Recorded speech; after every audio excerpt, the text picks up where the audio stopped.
오늘 여러분들은 복음의 말씀을 성경을 통해서 듣게 되겠습니다. 주보에도 나와 있는 것처럼 이번 주간 18일부터가 사순절이 시작이 됩니다. 우리는 그날을 전통적으로 제의 수요일이라 그렇게 부릅니다. 작년에 종려주일 때에 사용했던 종려나무 가지를 그걸 불에 태워서 제로 만들어 가지고 슬픔과 회개의 상징으로 교인들의 이마에 발랐던 이런 그 신앙적인 풍습이 우리 개신교회에서는 나타나지 않습니다만은 여전히 매우 중요한 의식으로 진행이 되고 있습니다. 바로 이 예수 그리스도의 고난 받으심과 또 십자가상에서의 죽음, 이것을 우리 믿음으로 받아들이면서 회개와 슬픔의 그런 기간을 이번 18일부터 저희들이 보내게 되겠습니다. 사순절을 앞두고 저는 예수님께서 광야에서 마귀에게 시험 받으신 그 부분에 대한 말씀을 전해드리고자 합니다. 주님의 고난과 죽으심을 믿음의 근거로 우리는 삼고 있는데 회개를 촉구하는 이 말씀의 은총이 오늘 이 시간에 여러분들과 함께 하시기를 주의 이름으로 축원을 드립니다. 여러분들이 잘 아시는 우스갯소리 하나를 좀 소개를 해보려고 합니다. 이건 매우 고전적인 그런 내용이 되기도 합니다. 너무 잘 알려져 있어서 이게 전해지는 버전이 여러 종류예요. 제가 그런 것들을 잘 살펴보니까 어떤 게 제일 합리적인 버전일까 생각하고는 여러분들에게 한번 소개를 해드리려고 합니다. 아주 바쁜 시간에 가톨릭의 신부 한 분님이 택시를 잡으려고 서성거리고 있었습니다. 근데 택시가 이렇게 다가와서 빠르게 이제 그 택시를 뒷좌석에 앉았는데 보니까 그 택시는 이미 손님 한 분이 앉아 계셨습니다. 그러니까 택시 기사가 합승을 한 것이죠. 그래서 어쩔 수 없어서 시간도 부족하고 해서 불쾌하지만 그냥 뒷좌석에 나란히 앉아서 조금 더 진행을 하는데 이 택시기사가 또 합승을 하는 겁니다. 신부 로망카라를 하고 있으니 화도 낼 수도 없고 그냥 할 수 없어가지고 먼저 탄 여성분이 계시고 그러니까 두 번째 탄 신부가 어디 앉게 돼요? 뒷좌석 가운데 이렇게 앉을 수밖에 없었어요. 근데 세 번째 탄 분도 여성분이었습니다. 셋이 나란히 앉아서 이제 가고 있었는데 이 기사가 3명씩이나 합승을 할 만큼 성격이 좀 괴팍하기도 하고 급하기도 한 기사였습니다. 한참을 가다가는 이게 차가 오른쪽으로 커브를 휙 돌았는데 그러니까 양쪽 여성분들은 이 손잡이를 잡고 몸을 잘 지탱을 하고 하는데 가운데 손잡이가 있는 것도 아니고 신부님이 오른쪽 여성에게 몸이 확 쏠렸어요.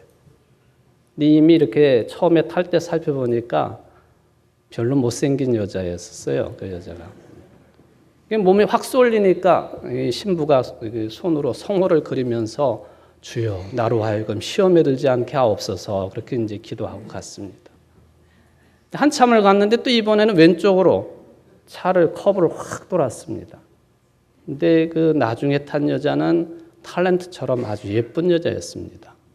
그 신부가 그쪽으로 몸이 확 쏠려가지고 뭐라고 그랬겠어요? 주님 뜻대로 하옵소서 이제 이렇게 그랬다고 그래요. 이게 우스갯소리이기도 하지만 누구나가 다 우리 인간들은 시험과 유혹에 빠질 가능성이 있다 하는 것을 참 우스갯소리로 만들어낸 그런 일이라고 저는 생각을 합니다. 그리스의 유명한 그 소설가 히라빈 조르바라고 하는 글을 쓴 분이 계시죠. 니코스 카잔자키스라고 하는 분인데요. 이분이 히라빈 조르바만 쓴 것이 아니고 그리스도 최후의 유혹이라고 하는 그런 책도 써서 이게 많은 논란의 자료로 제공이 되기도 했습니다. 사실 이 사람은 그리스가 종교의 국가이기 때문에 기독교 신자라고 볼 수 있겠죠. 근데 기독교 신자이면서도 니체라고 하는 사람을 매우 신봉했던 인물입니다.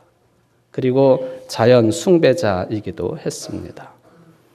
이런 그 사상을 바탕으로 했던, 그리고 또한 믿음을 가지고 있는 이 카잔차키스가 그리스도 최후의 유혹이라고 하는 그런 책을 썼을 때에 역시 그의 사상에 따라서 예수 그리스도에 대한 묘사가 매우 논란의 대상이 되었습니다. 예수님을 한 남자, 한 인간으로 묘사한 부분들이 크게 두드러졌기 때문에 그렇습니다. 팔레스타인이라고 하는 이 그런 그 환경에 아주 민감한 육체를 가지고 있는 한 인간으로서 그렇기 때문에 어느 때에는 여성에 대한 욕망도 그대로 드러난 그리스도로, 또 반면에 그 자신이 하나님께 부르심을 받은 예언자로서, 왕으로서, 제사장으로서의 그런 역할, 그 사이에서 번민하고 고뇌하는 그런 현실적인 한 인간으로 카잔차키스는 그리스도를 묘사를 했습니다. 근데 여러분들이 잘 아시는 것처럼 예수님께서 십자가에 달리셨을 때 하셨던 말씀이 있지 않습니까? 7마디의 말씀이 있는데 우리는 그것을 가상칠언이라 그렇게 부르죠. 그 중에 한 말씀이 시편의 말씀을 인용하시면서 아버지여 왜 나를 버리십니까? 아주 큰 고통과 고뇌에 찬 그런 탄식을 내뱉기도 하셨습니다. 그러나 결국에는 바로 그 목숨이 완전히 끊어지기 직전에 구원의 이 대업을 다 이루었다라고 하는, 그러니까 당신의 죽으심으로 이 구원의 대업을 이루었다라고 하는 의미에서 다 이루었다. 그 말씀을 하시고 예수님은 숨을 거두셨다고 복음서는 기록을 해놓고 있습니다. 소설가는 바로 요 아버지여 왜 나를 버리셨나이까? 그리고 다 이루었다. 요 두 말씀 사이에 그 찰나를 포착을 해가지고 그 사이에 어떤 일이 벌어질 수 있었을까? 이것을 상상의 나래를 펴고 소설의 내용으로 삼습니다. 여러분, 죽음을 체험하신 분들, 죽었다가 정말로 기적적으로 다시 살아나신 분들, 이런 분들에 관한 기록을 살펴보면 거의 다 공통적으로 나오고 있는 기록 내용이 있습니다. 이게 뭐냐면은 죽음의 순간, 생명이 자신의 몸에서 떠나는 그 순간에 말로 글로 표현할 수 없는 엄청나게 밝은 빛을 보게 된다고 하는 거죠. 그리고 그 빛 속으로 빨려 들어가는 그런 느낌. 거기에다가 더 중요한 것은 그 짧은 순간에 빛으로 빨려 들어가는 그 순간에 그 머릿속에서는 어떤 생각이 드느냐 하면은 70년을 살았으면 70년 동안, 100년을 살았으면 100년 동안 그가 세상을 살면서 경험하고 체험하고 기억할 수 있는 모든 것들이 마치 영화의 필름이 돌아가듯이 그 짧은 순간에 그 모든 것들이 다 머릿속에서 기억이 난다는 것이죠. 그게 임사체험을 하신 분들의 공통적인 이야기입니다. 아마도 저는 니코스 카잔차키스라고 하는 사람이 이 아버지여 왜 나를 버리셨나이까? 다 이루었다. 그 시간적인 간격이 얼마 되지 않았을 터인데 아마 서양이나 동양이나 이 죽음에 관해서는 이런 비슷한 생각들을 가지고 있으니까 이분도 그것을 포착을 해서 그 찰나의 순간에 예수님이 꿈을 꾸시고 또 그리고 꿈에서 깨어나시고 하시는 이런 부분들을 소설의 내용으로 삼았다고 볼 수가 있겠습니다. 이건 어디까지나 소설입니다. 그 찰나의 순간에 어떤 존재가 나타나가지고 예수님을 죽음으로부터 구해 주었습니다. 그리고는 예수님이 예루살렘에 가실 때마다 자주 들렀던 베단이라고 하는 작은 마을이 있었는데 나사로와 마르다와 마리아, 이 남매들이 살고 있는 그 집이죠. 바로 예수님이 그렇게 살아나가지고는 소설에 보니까 이 마리아하고도 결혼하고 마르다하고도 결혼하셨어요. 그리고는 자녀들을 생산을 했습니다. 그리고 매우 선한 한 인간으로 생활을 했습니다. 그런데 몇 년이 지난 뒤에 보니까 당신을 죽음에서 끌어낸 그 존재가 천사인 줄 알았는데 그게 천사가 아니고 실은 사탄이었다 하는 것이었습니다. 그리고 이 사탄에 의해서 잠시 동안 죽음에서 벗어나고 가정을 꾸리고 자식들을 보고 선한 사람으로 살아갔던 이 행복, 이것은 꿈에 불과했다고 하는 사실을 깨닫게 됩니다. 찰나의 순간이지만은 오랜 세월을 지내는 그런 느낌을 받은 거죠. 꿈에서 깨어난 예수가 자신의 모습이 어떤가 하고 살펴보니까 여전히 십자가에 매달려 있는 자신을 발견을 하고 결국에는 다 이루었다. 그렇게 말씀하시고 숨을 거두었다. 이게 소설의 내용입니다.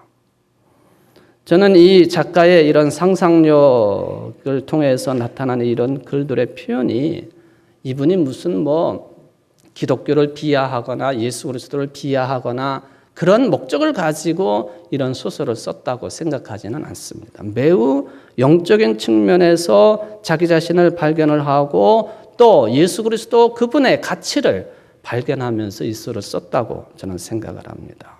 그럼에도 불구하고 바티칸이라든지 개신교라든지 심지어는 그리스 정교에서는 이런 불경한 내용을 가지고 예수 그리스도에 관해서 묘사를 했다 해서 이 사람을 고발을 하는 바람에 이 책 출판 자체가 지체되기도 했다 하는 그런 이야기를 우리가 알고 있습니다. 아담과 하와 이후 우리 모든 인간들은 크고 작은 유혹에 노출이 될 수밖에 없습니다. 그게 우리의 본성입니다. 그리고 본질입니다. 예수님께서도 제자들에게 우리에게 기도를 가르쳐 주옵소서라고 요청을 받으시고는 주기도를 가르쳐 주시지 않았습니까? 그 내용 가운데 보면은 다른 내용들은 다 긍정의 탄원으로 되어 있지만은 요 부분만은 부정의 탄원으로 말씀하신 가르쳐 주신 기도가 있습니다. 그게 뭐냐 하면은 우리로 하여금 시험에 들지 않게 하옵소서. 악에서 구해 주옵소서. 시험, 악이라고 하는 매우 부정적으로 작동하는 그 단어를 동원하셔서 기도의 내용을 삼으셨습니다. 시험에 들지 않게 하옵소서. 이것은 예수님의 제자들이 할 일이 각동각처를 다니며 세상 끝까지 이르러서 복음을 전하는 일입니다. 그때 받을 수 있는 유혹, 시험, 환난, 이것으로부터 구해달라고 하는 기도를 너희들은 깨어서 끊임없이 무시로 해야 된다라고 하는 그런 기도의 가르침이라고 볼 수가 있겠습니다. 바로 주기도문에서도 예수님은 그런 가르침을 주신 것이죠. 이런 가르침을 받은 제자 가운데 대표작격인 베드로를 한번 보실까요?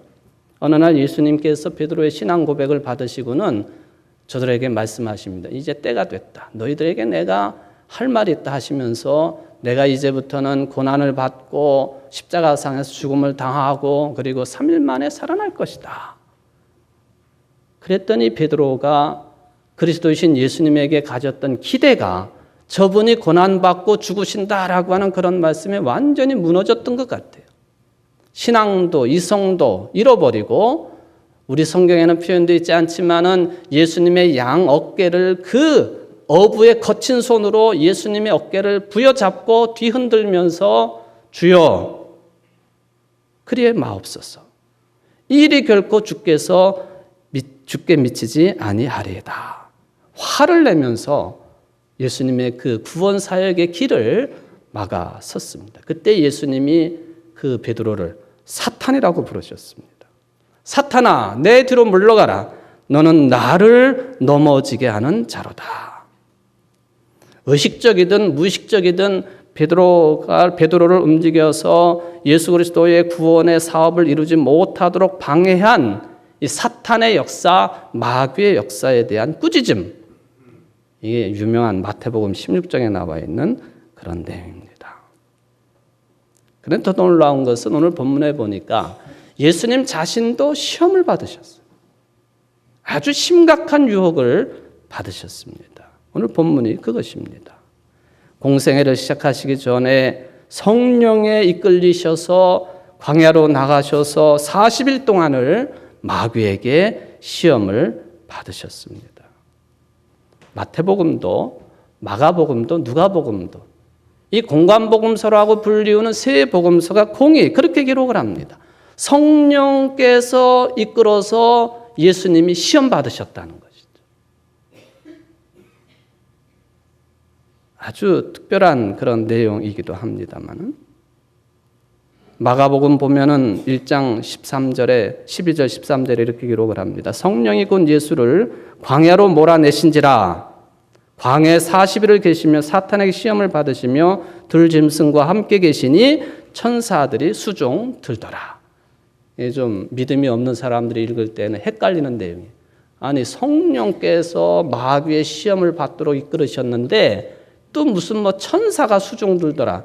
이건 또 무슨 말입니까? 하고 질문을 할 수 있는 그런 내용이죠. 오늘 본문에 세 가지 마귀가 유혹을 합니다. 하나님의 아들이거든 이 돌들로 떡덩이가 되게 하라. 하나님의 아들이거든 이 높은 성전 꼭대기에서 뛰어내려라. 그리고 세 번째로는 높은 산으로 예수님을 끌고 가가지고는 세상 모든 나라와 영광을 보여주면서 나에게 엎드려 경배하며 이 모든 것을 주겠다. 그런 유혹을 했습니다. 처음 유혹에 대해 예수님께서는 신명기서 말씀을 가지고 사람이 떡으로만 살 것이 아니요 하나님의 입으로부터 나오는 모든 말씀으로 살 것이다 하고 이 유혹을 물리치셨습니다. 두 번째 유혹에 대해서도 예수님은 신명기 말씀을 인용을 하셨습니다. 주 너의 하나님을 시험하지 말라. 세 번째 유혹에 대해서도 예수님은 신명기 말씀을 가지고 물리치십니다. 기록되었을 때 주 너의 하나님께 경배하고 다만 그를 섬기라 하였느니라. 도대체 이 세 번에 걸친 마귀의 유혹을 한마디로 정리하면 뭐냐? 네가 당신이 메시아라면 메시아라고 하는 것을 현실적으로 이 자리에서 증명해보라. 그런 얘기예요. 증명해보라. 이거에 대해서 예수님께서는 신명기서 말씀을 가지고 답변을 하셨는데 이 신명기서 말씀의 그 모든 내용들을 한 줄로 요약을 하면 무슨 뜻이냐? 하나님만 믿어라. 하나님만 신뢰하라. 하나님만 의지하라. 하나님만 사랑하라. 그것으로 예수님은 답변을 하시고 하나님의 말씀으로 마귀의 유혹을 너무나도 강한 그리고 인간 본성을 건드리는 유혹을 물리치신 것으로 성경은 기록을 합니다. 어떻게 예수님이 이러한 유혹에 대해 신명기 말씀만 인용하셨을까? 신명기서가 그런 부분에 대한 강조가 많습니다. 유명한 신명기서 6장 4절로 9절 말씀을 보면 이스라엘아 들으라 우리 하나님 여호와는 오직 유일한 여호와이시니 너는 마음을 다하고 뜻을 다하고 힘을 다하여 내 하나님 여호와를 사랑하라. 오늘 내게 명하는 이 말씀을 너는 마음에 새기고 내 자녀에게 부지런히 가르치며 집에 앉았을 때든지 길을 갈 때든지 누워있을 때든지 일어날 때든지 이 말씀을 강론할 것이며 너는 또 그것을 내 손목에 메어 기호를 삼으며 네 미간에 붙여 표로 삼고 또 내 집 문설주와 바깥문에 기록할지니라. 하나님을 사랑하라. 여호와 하나님만을 사랑하되 하나님을 믿고 의지하고 신뢰하는 것이 곧 하나님을 사랑하는 길이다 하는 강력한 요청이 여기 신명기서에는 들어 있습니다. 왜 하나님만을 믿으라고 했을까? 그 답은 아주 분명합니다. 하나님께서만이 우리의 생명을 주시는 분이시기도 하고 하나님께서만이 우리의 생명을 거두어 가시는 분이시니 모든 것의 주인 되시는 하나님, 우리 세상보다도 귀한 생명의 주인 되신 하나님만을 사랑하고 믿고 신뢰하고 의지하는 것 마땅한 일이다. 그 외의 것들은 생명의 본질이 될 수 없다는 것입니다. 그러나 솔직히 저도 그렇고 여러분들은 모든 유혹에 쉽게 무너지게 되어 있습니다. 그러면서 늘 기도를 삼습니다. 어떻게 하면은 이 강한 마귀의 유혹에서 벗어나고 하나님만을 온전히 믿고 신뢰하고 사랑하며 살아갈 수 있을까? 아담 이후로 과연 우리 인류들에게 그런 삶이 가능할까? 저는 그 답을 성서로부터 찾습니다. 사도 바울은 로마 교인들에게 이런 편지를 합니다. 로마서 5장 12절 이하죠. 한 사람이 순종하지 아니함으로 많은 사람이 죄인 된 것 같이 한 사람이 순종하심으로 많은 사람이 의인이 되리라. 처음 한 사람은 아담이요 뒤에 한 사람은 예수님이십니다. 예수님이 죽음에 순종하시고 하나님의 순종하심으로 말미암아 그를 그리스도로 믿는 모든 많은 사람들이 의롭다고 인정을 받으리라. 잘나서 의롭기 때문에 유혹에 빠지지 않을 그런 존재이기 때문에 의롭다 인정받는 게 아니라 우리는 연약하고 넘어지기 쉽고 유혹당하기 쉽고 시련에 처하기 쉬운 그런 연약한 존재들이지만 그리스도 안에 있게 되면 의롭다고 인정받는 자들이 되어서 후원을 받고 영생을 얻으리라. 사도 바울의 이 말씀이 정답이 되겠습니다. 바로 우리들이 해야 할 일은 이 진리에 대해 순종하는 것입니다. 이 믿음의 본질에 대해서 가까이 지내는 것입니다. 그럴 때에 아무리 강한 마귀의 유혹이 있다 할지라도 물리치고 승리할 수 있고 그리스도 안에서 새로운 삶을 살아갈 수 있다는 것입니다. 그런데 어떤 교인들은 살아가면서 가끔 혼돈을 일으킵니다. 무엇이 하나님의 뜻이고 어떤 것이 사단과 마귀의 뜻인지 유혹인지 분간을 하지 못할 때가 있습니다. 그러나 결론적으로 분명한 것은 우리가 깨닫습니다.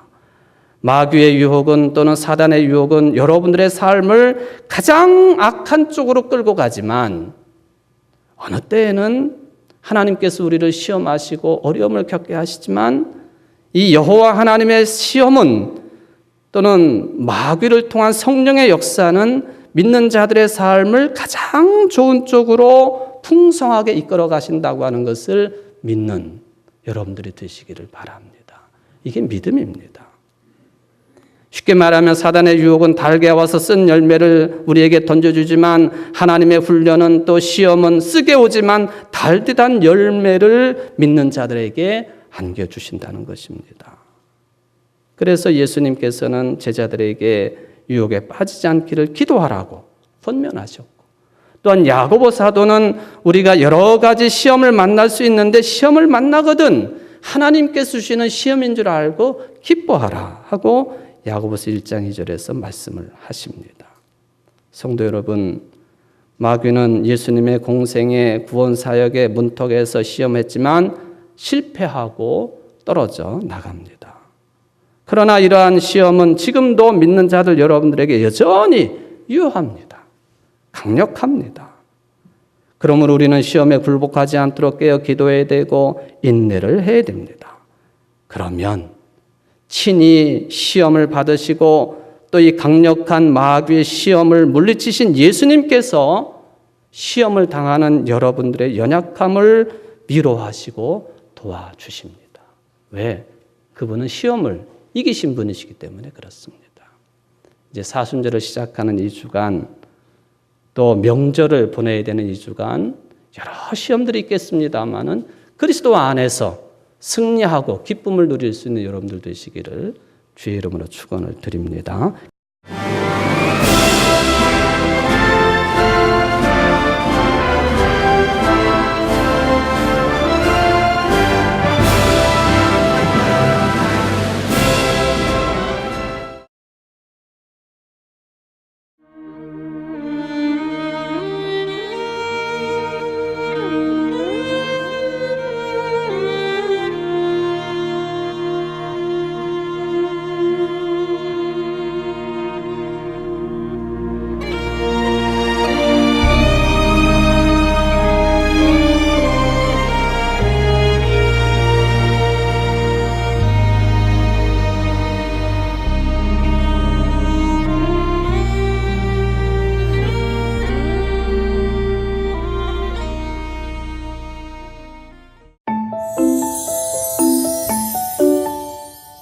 때론 화려하게, 때론 우아하게 당신이 꿈꾸던 여왕의 식탁 한국 도자기 프라우나 홈세트